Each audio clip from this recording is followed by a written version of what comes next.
नमस्कार, सुप्रभात news MP के संध्या समाचार में आपका स्वागत है। खबर को शुरू करने से पहले आप सभी से निवेदन है कि इस वीडियो को लाइक करके चैनल को सब्सक्राइब जरूर करें। तो चलिए शुरू करते हैं आज शाम की मुख्य खबरें। शिवराज कैबिनेट की बैठक में मुख्यमंत्री अधोसंरचना निर्माण योजना को मिली मंजूरी। 800 करोड़ रुपए से होंगे विकास कार्य।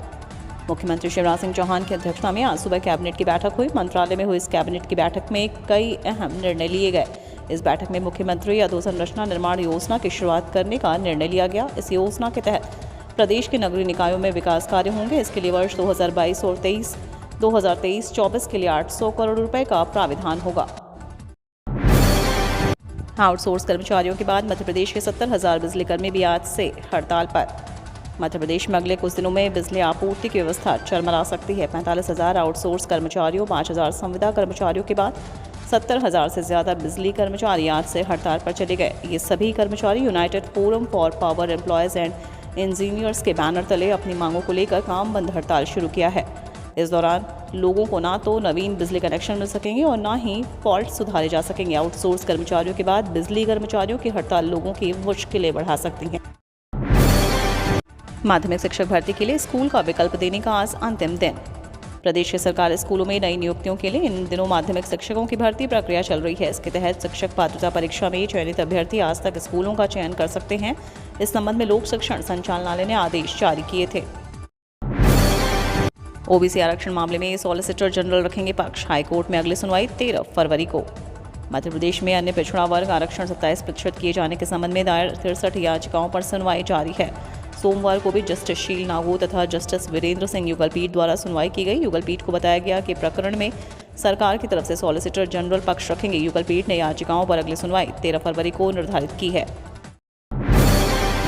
मध्य प्रदेश में बिना हेलमेट वाहन चलाने पर लगेगा 300 रुपए का अर्थदंड।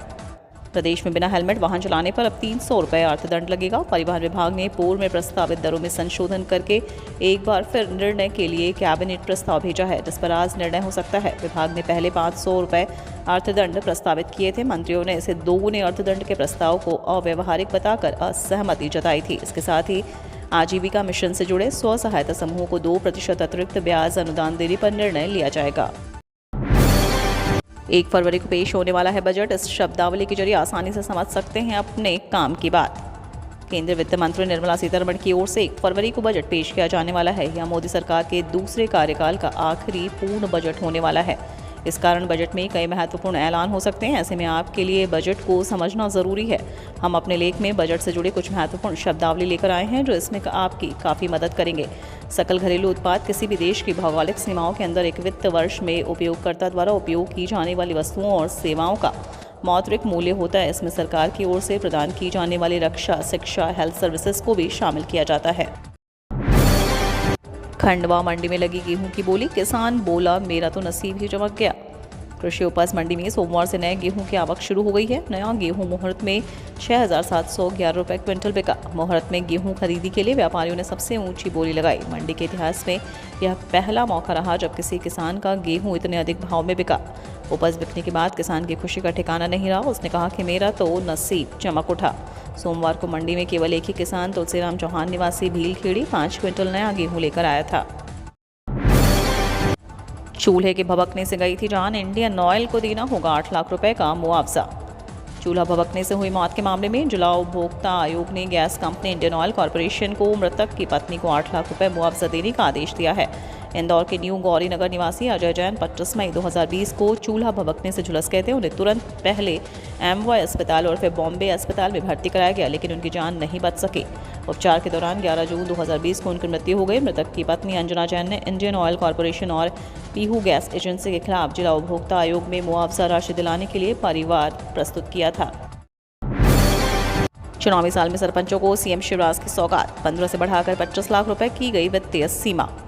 चुनावी साल में मध्य प्रदेश की सरकार सभी को कुछ न कुछ सौगात दे रही है। अभी कुछ ही दिन पहले प्रदेश के मुख्यमंत्री शिवराज सिंह चौहान ने जिला पंचायत अध्यक्षों को सौगात देते हुए उन्हें राज्य मंत्री का दर्जा देने सहित उनका मानदेय 1 लाख रुपए प्रति माह कर दिया है। अब प्रदेश सरकार ने सरपंचों को भी सौगात दी। अब सरपंचों की वित्तीय सीमा 15 लाख रुपए से बढ़ाकर 25 लाख रुपए कर दी गई।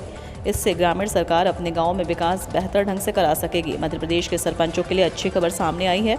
सरकार ने सरपंचों के खर्चे के अधिकार बढ़ा दिए हैं। ग्राम पंचायतों में सरपंचों को 25 लाख रुपए तक खर्च करने का अधिकार होगा। बता दें कि चुनाव से पहले सरकार पंचायतों को मजबूत कर रही है।